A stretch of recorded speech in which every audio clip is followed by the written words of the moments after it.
Eu, você e Jonas. Fugir ou obedecer? É nesse momento que nos vem o medo, orgulho e, enfim, as consequências. É no fundo do poço que nos resta a oração. E Deus nos dá segundas chances. Arrependimento. Caminhos revistos. Nas mãos do Deus de misericórdia, a nossa missão recomeça hoje.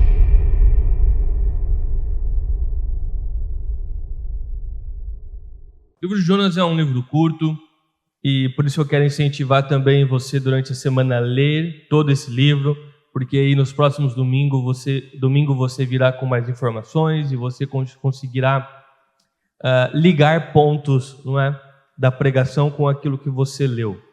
Sempre quando nós falamos de Jonas, as pessoas automaticamente se lembram da baleia, né? Que na verdade é um peixe grande que a Bíblia descreve. Mas o centro do livro de Jonas não é um peixe grande, né? O centro do livro de Jonas é Deus, obviamente, né?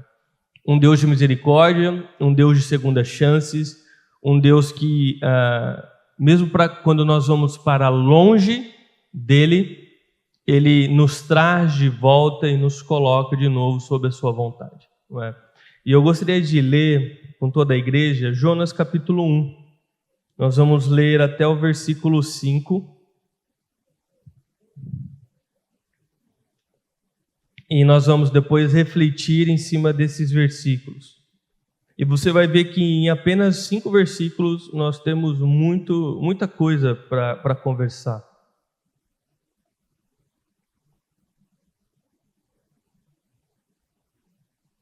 Quem não tiver com a sua Bíblia aí, pode ler junto no projetor. Vamos lá? O Senhor deu esta mensagem a Jonas, filho de Amitai.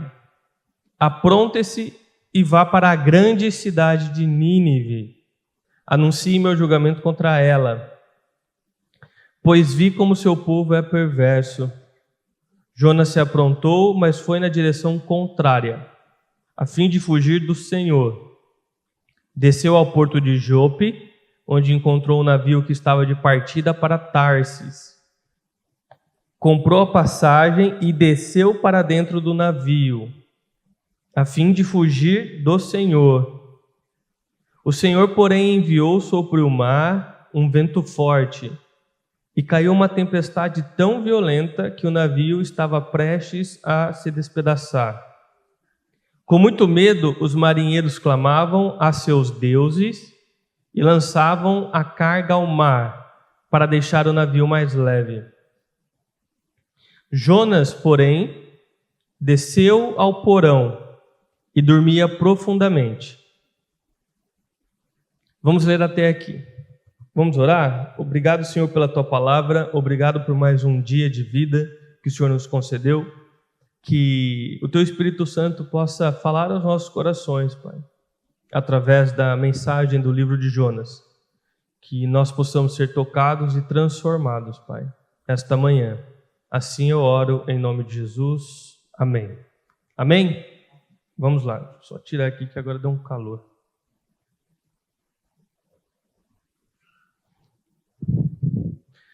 Pessoal, então o livro de Jonas, ele se inicia logo com um chamado, né? É um livro sem enrolação, ele vai logo para a ação.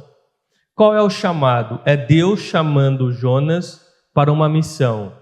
Jonas, levante-se e vá para a grande cidade de Nínive.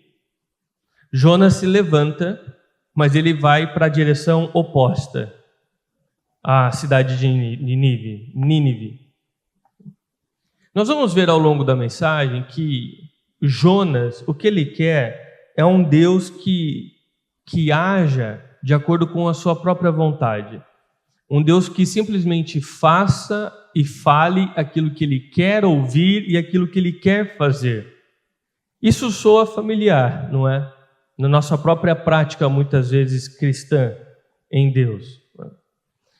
Veja que o problema, muitas vezes, não é? Como foi de Jonas e muitas vezes é da nossa parte, não é ouvir Deus ou saber aquilo que Deus quer para nós, o caminho que Deus quer para nós. Mas o problema é concordar com este caminho, concordar com esta direção que Deus está nos dando. Então, o livro de Jonas, logo aqui na primeira frase, ele já vem com um questionamento, né? Ele já vem com um entrave, que é: quando a vontade de Deus é contrária à sua vontade, você obedece ou você compra essa passagem para Tarsis e vai para o outro lado? Não é? Como que nós agimos quando Deus nos pede algo e este algo não é o que nós queremos?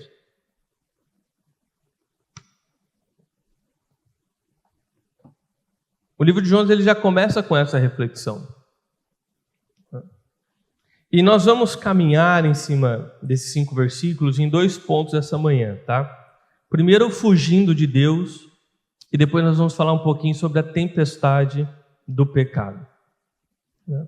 Fugindo de Deus. Bom, então o chamado foi direto. Deus foi muito claro com Jonas a respeito do que ele deveria fazer e para onde ele deveria ir. Assim como ele é claro conosco na Bíblia, não é verdade? Deus então foi até Jonas e falou: levante-se e vá até a grande cidade de Nínive. Jonas entendeu perfeitamente a direção que Deus estava lhe direcionando, lhe ordenando, mas ele não concordou com aquilo. Ele não concordou com aquilo. Então ele vai literalmente para o lado oposto da cidade de Nínive. Se Nínive estava para cá, ele vai conscientemente para o lado oposto da onde Deus o havia ordenado. A partir desse momento, nós vemos uma dinâmica muito interessante no texto. O texto, ele fala conosco em diversas camadas, tá? A partir do momento que Jonas, ele decidiu fugir de Deus, ele decidiu ir para a direção contrária, o texto, ele sublinha 3 vezes o verbo descer. Não é? Então, depois você volta e você lê para você perceber.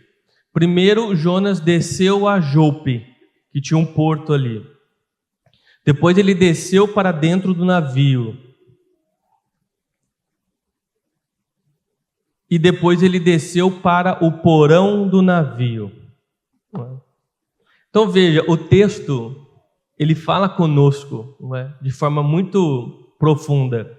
Porque isso aqui é muito mais do que o itinerário da viagem de Jonas, não é? Para onde ele foi, o navio que ele entrou e o lugar que ele ficou no navio. Isso aqui é a geografia da alma de Jonas. Quanto mais longe de Deus ele caminhava, mais sua alma adoecia e descia. Então ele desceu a Jope, ele desceu para dentro do navio, ele desceu para aquele porão. Todas as vezes que você acreditar que os seus planos são melhores do que os planos que Deus tem para a sua vida, e você desobedecer Deus, fugindo para outra direção, a sua alma vai começar a descer. A sua alma vai começar a adoecer. E cada passo que você der na direção contrária àquilo que Deus tem para você, mais doente ficará a sua alma, mais a sua alma descerá. É isso que nós estamos vendo logo de cara aqui com Jonas, na dinâmica do texto. Agora uma pergunta que você pode estar fazendo é: por que Jonas foge? Mais à frente, no próprio texto do livro de Jonas, ele vai dar a sua própria explicação. Mas até aqui, com as informações que nós temos, o texto nos convida a fazer algumas suposições. A primeira razão pela qual Jonas foge é uma razão histórica. A cidade de Nínive ela era uma grande cidade que fazia parte do Império Assírio. E eles eram extremamente conhecidos pela sua violência e brutalidade. Então, eles matavam pessoas, não simplesmente os matando, mas os despedaçando, os cortando, colocando a cabeça em cima de um espeto e dando para a família carregar a cabeça. Eles eram extremamente cruéis, extremamente brutais, não é? E essa era a fama deles entre as nações. Eles eram um império conhecido por sua brutalidade, e eles espalhavam um grande medo por todas as nações ali. E Jonas, então, quando recebe aquela mensagem de Cristo, de Deus, obviamente o que ele está se imaginando é: você quer que eu entre no meio de uma cidade que eu não conheço nada nem ninguém, que são altamente conhecidos pela sua grande violência e brutalidade, e você quer que eu lá no meio dessa cidade comece a falar que eles estão errados, que não era para eles agir dessa forma, enfim, que eu comece a condenar as atitudes deles? Se o senhor quer me matar, vamos fazer um jeito mais fácil aqui, né? Não precisa de todo esse teatro aqui, não é verdade? Então, o primeiro motivo pelo qual Jonas provavelmente fugiu da vontade de Deus foi medo, não é? Foi medo. Ele ficou com medo de ir no meio dessa grande cidade e pregar ali contra aqueles habitantes e ser morto, literalmente, né? De forma brutal, ser morto.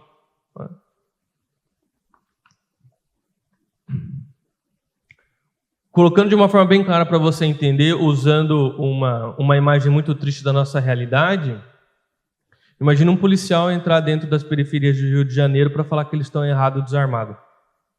Basicamente isso. É uma missão suicida. Tá? É assim que Jonas estava se vendo. A segunda razão pela qual Jonas poderia estar fugindo é uma razão política. A Assíria, a qual a Nínive fazia parte, ela oprimia Israel, que era o povo de Jonas. Eles cobravam tributos, faziam pressão militar. Então eles eram vistos como inimigos do povo de Jonas. Significa que se Jonas fosse para a cidade do inimigo deles e fosse lá pregar arrependimento para aquele povo, para que eles fossem salvos, além de ser ingênuo, como nós acabamos de ver, poderia soar como traição para seu próprio povo. Porque o Nínive era visto como inimigo pelo povo de Jonas. E Jonas iria lá no inimigo pedir para que ele se arrependesse, para que Deus o salvasse. O povo de Jonas ia olhar aquilo e falar: e aí, ficou amigo deles? Está traindo a própria pátria? Quer ficar amigo dos nossos inimigos? Então também não pegaria bem, não seria bom para Jonas. Ele ficaria ruim na sua própria casa e correria o risco de ser morto lá. E por fim, Jonas tem uma razão, vamos colocar aqui, teológica. Porque na cabeça de Jonas, Deus deveria matar os inimigos daquele povo. Matar os inimigos, matar os habitantes da grande Nínive. Só que Deus estava querendo salvar os inimigos dele. Na cabeça de Jonas isso não encaixava, entende? Para Jonas, Deus tinha que matar dos inimigos. Só que Deus estava chamando Jonas porque queria salvar os inimigos. Jonas entrou em um conflito. Qual conflito? A vontade que ele tinha e a vontade que Deus tinha. Jonas queria que Deus matasse os inimigos e Deus queria salvar os inimigos. Em resumo, a cabeça de Jonas era: que justificativa possível ou que bom motivo Deus pode me dar para eu fazer essa missão? Tipo assim, me dá um motivo, Deus, um bom motivo para que eu faça essa missão. E Jonas concluiu que não havia sentido, não havia justificativa, não havia um bom motivo para ele cumprir essa missão que Deus estava pedindo para ele. No fim, no meu entender, Jonas deve ter pensado que, no mínimo, Deus ficou louco. Deus perdeu a mão. Essas razões que nós desenhamos aqui, pelo qual Jonas pode ter fugido e não ter cumprido a vontade de Deus, elas são apenas frutos de uma árvore, cuja raiz da árvore é desconfiança. Se for resumir tudo o que eu falei, Jonas desconfiava de que Deus não sabia o que estava fazendo, de que aquilo que Deus estava pedindo era uma loucura e ele havia se perdido, ele simplesmente não sabia o que estava fazendo. E talvez você já tenha vivido isso. Quando nós colocamos a mão sobre a cabeça ao receber a notícia de que um jovem cristão acabou de falecer num acidente de carro, tinha a vida toda pela frente, uma pessoa maravilhosa, não é? Nós colocamos a mão e falamos: Deus, o Senhor não sabe o que o Senhor está fazendo, não? Tem tantos para ir, vai ele? Não é? Quando com as mãos trêmulas nós seguramos, né, o resultado do nosso exame, dando positivo para aquela doença. Enfim, situações que nós paramos e pensamos: olha, Deus não sabe o que está fazendo. Deus, ele se perdeu. Então Jonas aqui, ele está agindo basicamente como o ser humano age diante dessas situações, né? Ele acredita que sabe mais do que o próprio Deus a respeito do que é melhor a se fazer e de qual caminho é melhor para a sua própria vida, desconfiando de que Deus realmente é bom e de que realmente se importa com a vida dele.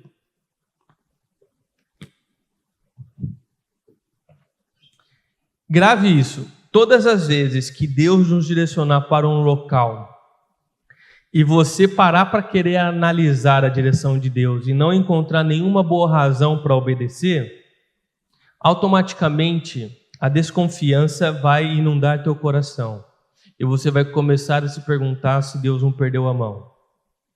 Você vai começar a questionar. Você sabe que é uma ordem de Deus, mas você vai começar: será que é Deus mesmo? Será que eu entendi certo? Eu acho que Deus, ele não sabe o que está fazendo. Vou dar um tempo para Deus pensar de novo, ele refazer as ideias dele e poder de novo conversar comigo, né? E nesse momento que nós queremos,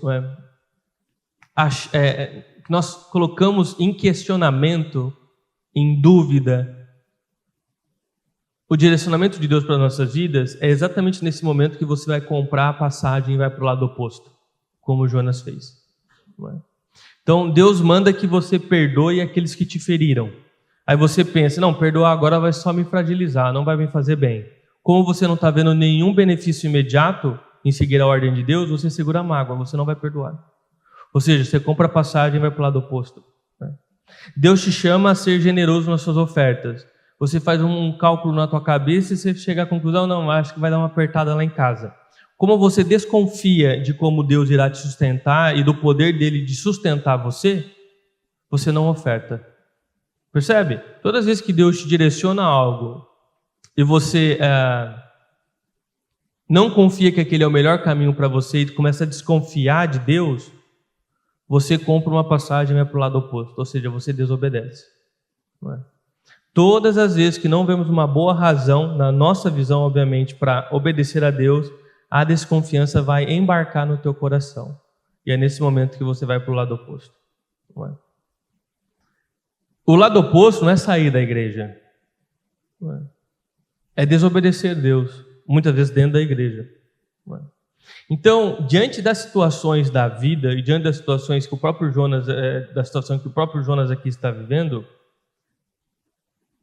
acho que chega um momento em que você, como cristão, tem que dar um passo, um degrau acima e decidir no teu coração se você realmente crê que a vontade de Deus é melhor e perfeita ou não. Chega um momento que você vai ter que refletir e decidir: ou eu sei melhor o que fazer com a minha vida, ou então Deus sabe. E aí você decide quem você segue. Se você segue teu próprio coração ou se você vai seguir Deus. Não é? Porque, naturalmente, Jonas, assim como eu, como você, ele luta, né, e dessa vez ele perdeu essa luta, em desejar um Deus segundo a minha vontade. Segundo a minha vontade. Aqui é uma cena que demonstra as nossas tentativas de querer controlar Deus, né? Nós obedecemos Deus quando nós concordamos com aquilo que Ele tem para nós, mas nós desobedecemos quando discordamos, né? Nós queremos um evangelho, um buffet. Nós vamos lá e pegamos somente aquilo que nós achamos gostoso, aquilo que nos agrada, e todo o restante nós simplesmente descartamos, nós não queremos aquilo, né? E não dá para você cortar o evangelho em partes e seguir somente aquilo que você quer. Porque no final, você nunca está seguindo o evangelho, você está seguindo uma versão do evangelho que você mesmo criou. O evangelho, ele é e ele é completo. Se você corta ele e pega somente o que você quer, deixa de ser o evangelho e se torna a sua versão. Deus não tem compromisso com outras versões. Percebe? Muitas vezes, então, nós queremos esse Deus que ele coincida com os nossos planos, com o meu grupo, com o meu ritmo. Um Deus que coincida com o meu senso de justiça. E quando Deus não coincide com os meus planos, com os meus desejos, eu vou para o lado oposto. Eu quero um Deus que me explique primeiro para eu obedecer depois. E todas as vezes que isso não acontecer, e todas as vezes que ele não atender a minha vontade, eu fujo, eu desobedeço. Então você percebe que quem cai nesse erro, e todos nós estamos passíveis de cair nesse erro, no final das contas, não é alguém que está querendo buscar Deus por crer que Deus tem o melhor para nós, mas é alguém que está querendo usar Deus para realizar os seus sonhos e vontades, certo? Mas voltando a Jonas, Deus iria apenas desistir e assistir Jonas fugindo sem fazer nada? E aí nós vamos para um segundo ponto, que é a tempestade do pecado. O texto diz assim: o Senhor, porém, enviou sobre o mar um vento forte, e caiu uma tempestade tão violenta que o navio estava prestes a se despedaçar. Aí azedou para o Jonas, né? Ele quis fugir de Deus, ele pegou o navio para o outro lado, só que no meio da viagem houve uma tempestade muito forte ao ponto do navio quase se despedaçar. E quem enviou essa tempestade foi o próprio Deus. Deus não ficou apenas assistindo, Deus agiu. Aqui tem duas realidades, nesse pequeno trecho aqui. Uma dura e outra que é reconfortante. Tá? Vamos começar pela dura, né? Pela verdade difícil. Tempestades sempre vão acompanhar a sua desobediência. A Bíblia nos ensina que todo o ato de desobediência a Deus, ou seja, de pecado, vai carregar consigo uma tempestade. Andam juntos, não tem como não acontecer. Tá? Pense comigo, acompanhe o que eu vou dizer para você. Nós somos criados por Deus para um propósito. Tudo aquilo que é criado para um propósito. Não é? Qual é basicamente o propósito? Conhecer, amar e servir a Deus. Esse é o propósito que nós temos na vida. Conhecer, amar e servir a Deus. Não é? Quando eu vivo na contramão desse propósito, vai haver consequências. Exemplo, você pode até usar uma chave de fenda para martelar um prego. Até funciona por um tempo. Mas você vai entortar a chave e pode até quebrá-la. Por quê? Simples. A chave de fenda ela foi criada para um propósito. E você está usando ela para outro. Não é? Então a própria estrutura da vida, a forma como a vida funciona, não é? Vai causar deformação, vai causar problema. Todas as vezes que você usa alguma coisa fora do propósito para o qual aquilo foi criado, vai ter problema. Não tem como. Tá? É isso que o pecado faz. Todas as vezes que você quiser viver a tua vida fora do propósito para o qual você foi criado, pode até funcionar por um tempo, mas ao longo desse tempo você vai ser deformado. Ou seja, haverá sofrimento e você vai enfrentar tempestades. É batata. Batata. Tá? Você foi criado para conhecer, amar e servir a Deus. Todas as vezes que você estiver direcionando a sua vida no sentido contrário dessa verdade, você vai enfrentar a tempestade. Você vai ser a chave de fenda querendo martelar um prego. Vai funcionar? Você até pode martelar aquele prego. O serviço não vai ficar bom, a chave vai ficar deformada, pode até se quebrar e no final não serviu para nada. Entenda que essa é uma certeza, não é um pode. A forma como Deus fez o universo, né, e a ação do pecado em nossas vidas, né, age dessa forma, acontece dessa forma. Sempre que nós somos criação de Deus, vivemos contra o propósito original para o qual nós fomos criados, haverá deformação e haverá tempestade. É isso que Jonas está vivendo aqui, nesse verso. Ele está vivendo uma consequência direta de escolher não viver o seu propósito. O próprio Deus enviou uma tempestade até ele.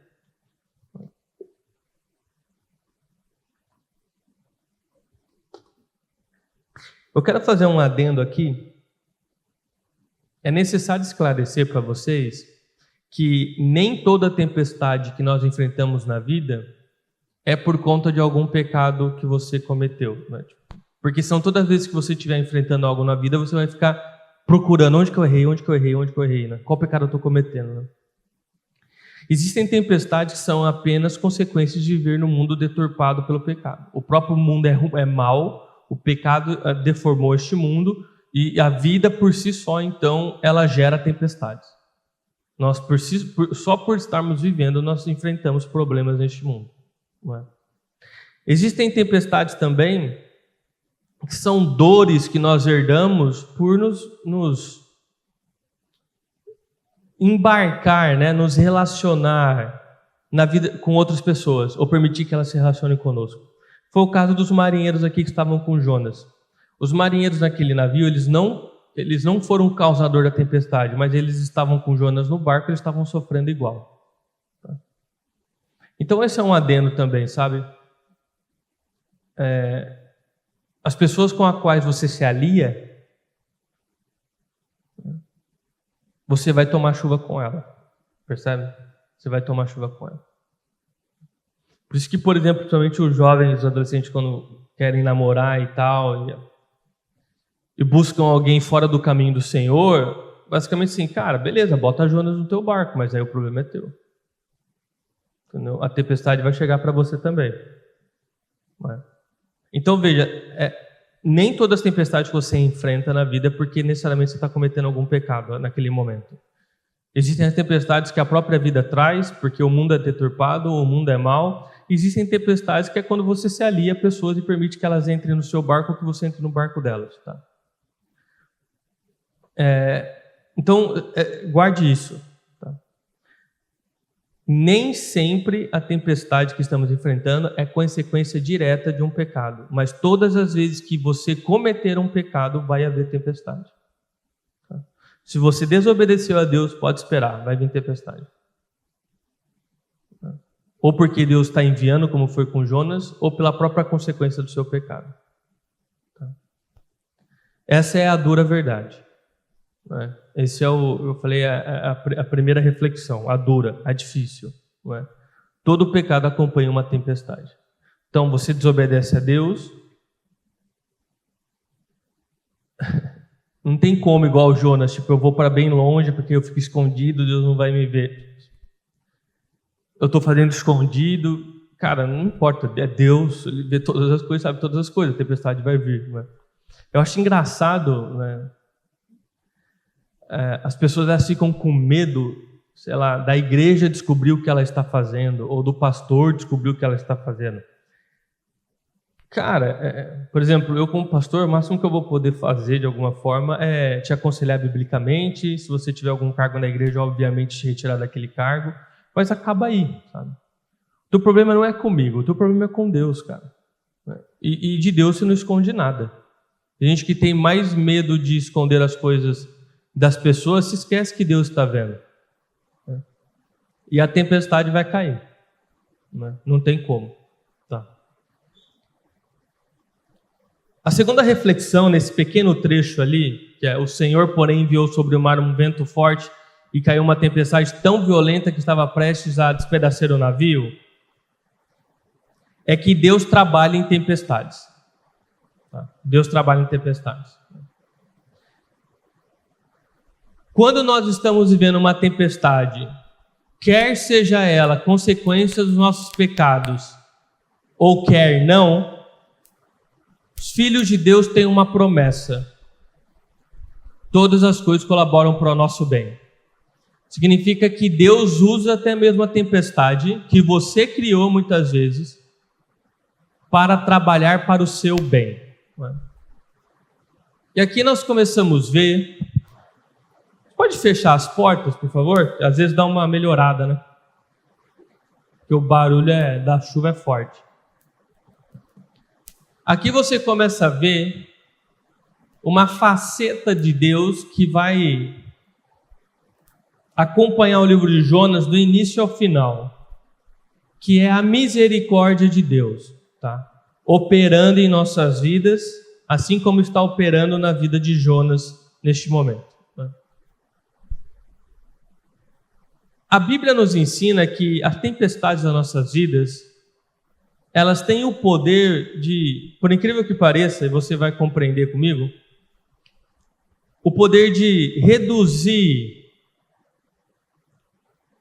o domínio do pecado dos nossos corações.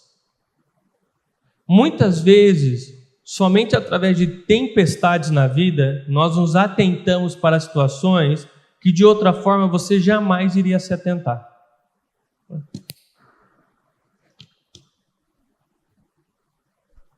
Através de momentos difíceis na vida, nós podemos desenvolver fé, esperança, amor. Haja visto os incontáveis testemunhos de pessoas que dizem ter encontrado Deus, amadurecido e crescido na fé, justamente através de uma tempestade que enfrentaram, que os levaram até Deus. E com certeza, muitos de vocês aqui têm testemunho de terem enfrentado tempestades e sair dessa tempestade mais forte. Sair dessa tempestade mais maduro, com mais fé, conhecendo Deus mais de perto. Né? O que é isso? Isso é a promessa que nós temos. Todas as coisas colaboram para o nosso bem. Ou seja, Deus se utiliza também das tempestades para o nosso próprio crescimento. Veja, isso não é um incentivo para você ficar se metendo em problema, obviamente, não é verdade? Significa que se você tiver em um problema, Deus vai usá-lo para que você possa crescer. Mas, se possível, deixa Deus trabalhar em você sem problema. Tá? Não vai ficar... A vida já é tão fácil, né? Que a gente ainda quer criar mais problema para a vida, não é verdade? Deixa os problemas que a vida própria tem e vamos parar de causar problemas, não é verdade? Mas existe uma verdade reconfortante. Quando nós estamos enfrentando uma tempestade pelos nossos pecados, Deus utiliza essa tempestade para que ela colabore para o nosso crescimento, para a nossa fé, para a nossa esperança, para o nosso amor. Olha o resultado da tempestade aqui que aconteceu no livro de Jonas. Primeiro, Jonas ele é desperto, e depois nos outros domingos nós vamos ver, ele voltou para o caminho do Senhor. Ou seja, a tempestade ela veio, mas acordou Jonas e fez com que ele voltasse para a vontade de Deus. E os marinheiros que estavam no barco, não é? E o texto fala que cada um estava orando para os seus deuses, ou seja, eles não temiam verdadeiros deuses, talvez sequer nem acreditavam em Deus. O texto fala lá no versículo 16, que eles reconheceram o poder do Deus de Jonas, da vida de Jonas, e eles então ofereceram sacrifícios a este Deus. Então, percebe, a tempestade, ela foi usada para o bem de Jonas, e não contra Jonas. Foi Deus usando de misericórdia para com a vida dele, para que ele voltasse ao caminho do Senhor, para que ele voltasse à vontade perfeita do Senhor. E de quebra, essa tempestade também alcançou o coração daqueles que nem faziam parte da situação inicial, que eram os marinheiros. Então, veja, a misericórdia de Deus ela é enorme, ela é gigante. E esse, na verdade, é o tema do livro de Jonas, a misericórdia de Deus. O livro já começa escancarando a misericórdia de Deus. Porque nós temos um profeta, que é o profeta Jonas, desobedecendo a Deus e indo para o lado contrário. Deus poderia, cara, segue a tua vida então. Não é? Se você quer me desobedecer e acha que sabe o que é melhor para você, segue a tua vida, eu vou escolher outra pessoa. Mas Deus age com misericórdia para com Jonas. E quando ele age com misericórdia, que é usando de uma tempestade para trazê-lo de volta, ele aproveita e ganha aquele navio todo também com fé para fazerem seus sacrifícios a Deus. Então, Jonas ele se inicia com um questionamento muito familiar para todos nós. O que nós fazemos quando a vontade de Deus é contrária à nossa vontade? Como eu disse, o que nós fazemos quando Deus nos pede para perdoar alguém? O que nós fazemos quando a Bíblia nos ensina a ser generosos nas nossas contribuições, nas nossas ofertas? O que nós fazemos quando a Bíblia nos ensina a amar nossos inimigos? São verdades duras, são verdades difíceis. A Bíblia nos desafia. Mas o ponto é, o que nós fazemos? Nós cremos que a nossa vontade é melhor, nós sabemos melhor como gerir nossa vida, ou de fato nós vamos ser coerentes com a fé que nós dizemos ter e obedecer a Deus mesmo sem ainda conseguir saber ou ver um bom motivo para obedecê-lo? Esse é um questionamento que nas primeiras linhas de Jonas já vem. E é um questionamento que você deve se fazer constantemente. E antes de eu finalizar a mensagem de Jonas, tem um detalhe aqui que eu não quero que ele passe desapercebido. Não é? Que é: Jonas, porém, desceu ao porão e dormia profundamente. No convés do navio, e aqui os historiadores falam que era um navio que tinha por volta de 100 pessoas embarcadas. Então, era um navio grande, tá? 100 pessoas embarcadas. No convés desse navio, tinha gritaria e correria, né? A chuva era tão forte que o navio estava quase se despedaçando, né? Na minha cabeça vem as cenas daquele programa que tinha no Discovery, que era Pesca Mortal. Já assistiu Pesca Mortal? Quem já assistiu Pesca Mortal? Então vocês sabem o que eu estou falando, né? Na minha cabeça vem aquela cena daquele tipo de oceano, né? Navio virando para todo lado e tal, né? Uma cena desesperadora, né? Então lá no convés do navio havia gritaria e correria. No porão, sono pesado. Jonas estava dormindo profundamente, né? Naquela época não existiam os remédios que nós tomamos hoje, né? Senão, com certeza eu falaria que ele tomou alguma coisa aqui para conseguir dormir. Não é verdade? Aqui é um contraste, claro, que o próprio texto faz, né? O contraste entre a gritaria e o silêncio. E o que o texto está mostrando para nós? A desobediência a Deus, ela anestesia a nossa alma. E quanto mais longe nós vamos de Deus, mais anestesiada a nossa alma fica. Menos nós conseguimos ser incomodados pelo Espírito Santo a respeito do nosso próprio pecado. Então, quando nós estamos ali com Deus, próximo de Deus, quando nós cometemos algum pecado, é instantâneo. O próprio Espírito Santo toca o teu coração e você se incomoda com aquilo. Você sabe que você está errado. Se você for obstinado em continuar no seu erro, ou seja, você vai continuar descendo, né, sua alma vai continuar descendo, você vai ficando cada vez mais anestesiado.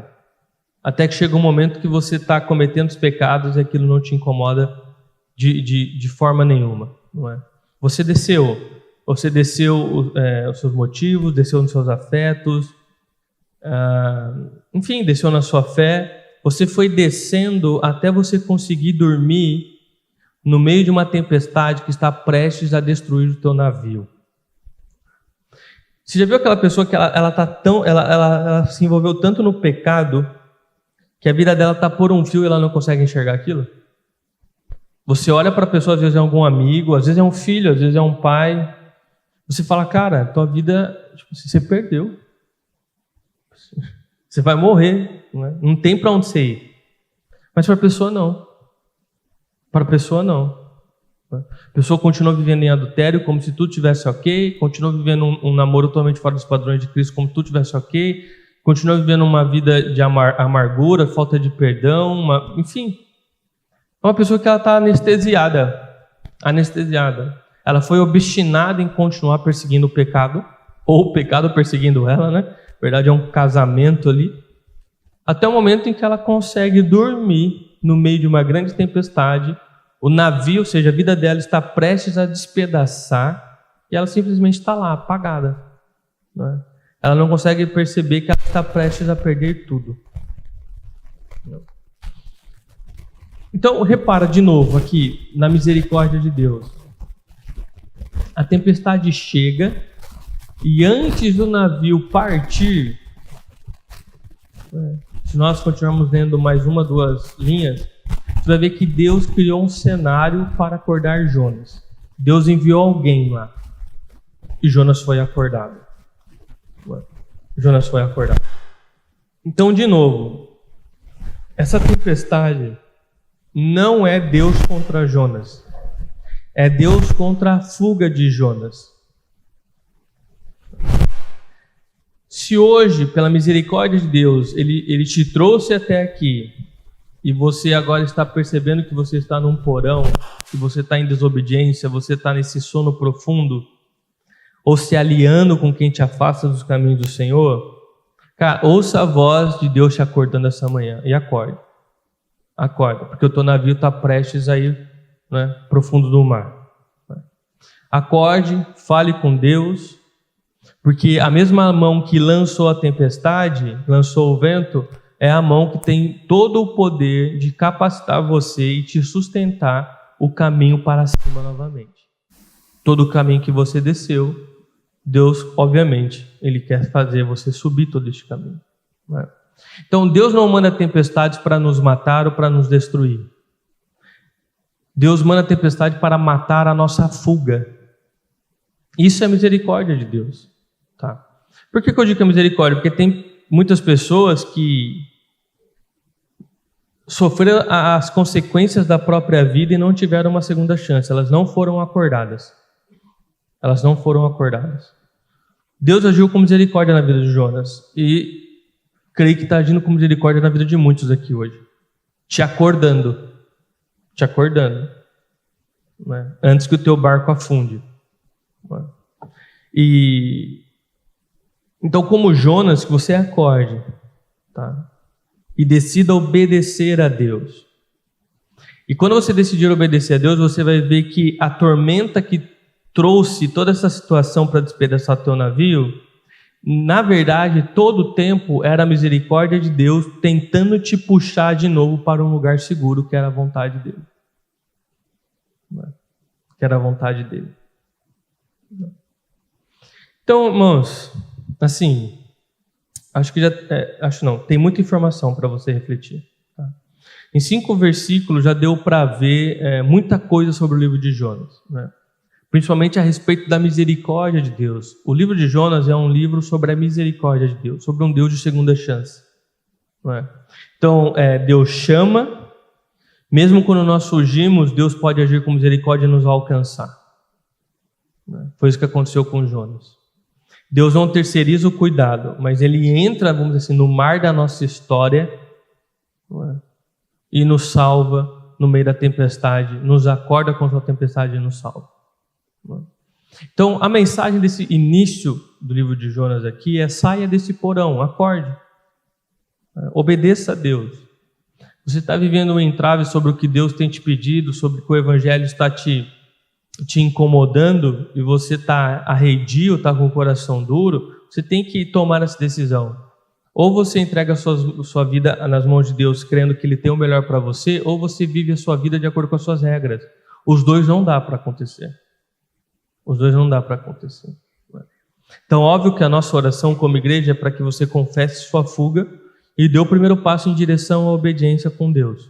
E você sabe para que lado é esse passo. Porque Deus é sempre muito claro a respeito da vontade dEle em nossas vidas, e aquilo que nós estamos pecando, o Espírito Santo sempre deixa aquilo em evidência. Nós sabemos onde nós estamos errando com Deus. Entendeu? Isso não tem desculpa. Tá?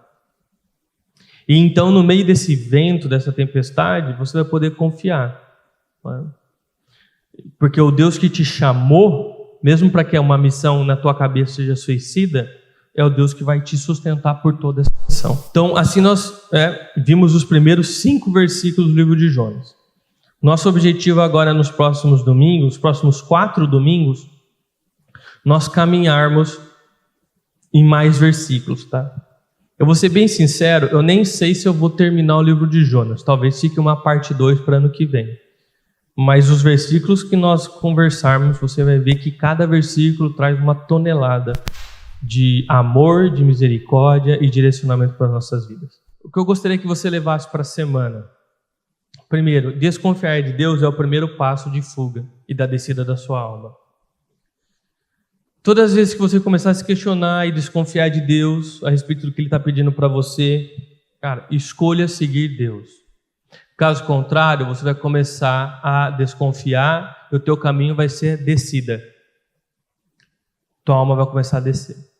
E você vai começar a se anestesiar. Tá? O segundo, todo pecado sempre traz tempestade. Tem como. Todas as vezes que nós estivermos em pecado, todas as vezes que nós fugimos da vontade de Deus, é como uma chave de fenda sendo usada para martelar. Você não está vivendo o teu propósito, você não está vivendo para aquilo que você foi criado. Então a vida vai ficar mais difícil. A vida vai ficar mais difícil. E 3, Deus não manda tempestade para nos matar, mas para matar a nossa fuga. Isso aqui é maravilhoso, porque Deus, ao invés de deixar você do tipo, vai, segue teu caminho então. Se você acha que sabe, vai. Deus, ele ainda, com misericórdia, ele, vamos dizer assim, faz ainda mais uma tentativa. E ele manda uma tempestade. E é uma tempestade que não é para te destruir, não é para te matar. Na verdade, é para matar a sua fuga, para te trazer de volta para o centro da vontade de Deus, para que você volte a viver o propósito para o qual você foi criado. E se torne, então, dentro do nosso exemplo, um martelo para pregar o prego e não mais uma chave de fenda sendo usada para martelar. Tá? Então, esses são os 3 pontos que eu gostaria que você levasse para a sua semana. E agora eu gostaria que você orasse a respeito de tudo que nós aprendemos em Jonas. Não é? Diante dos dilemas que você tem vivido, o que você tem pensado, as situações que você tem enfrentado. Não é? A vida realmente ela não é fácil. Eu creio que todos aqui estão enfrentando situações, momentos, talvez alguns com tempestades ainda chuviscos, outros com tempestades mais fortes. Mas Deus, na sua mão de misericórdia, Ele deixa claro aqui para nós que Ele quer te trazer de volta. E Ele pode te sustentar todo esse caminho de volta.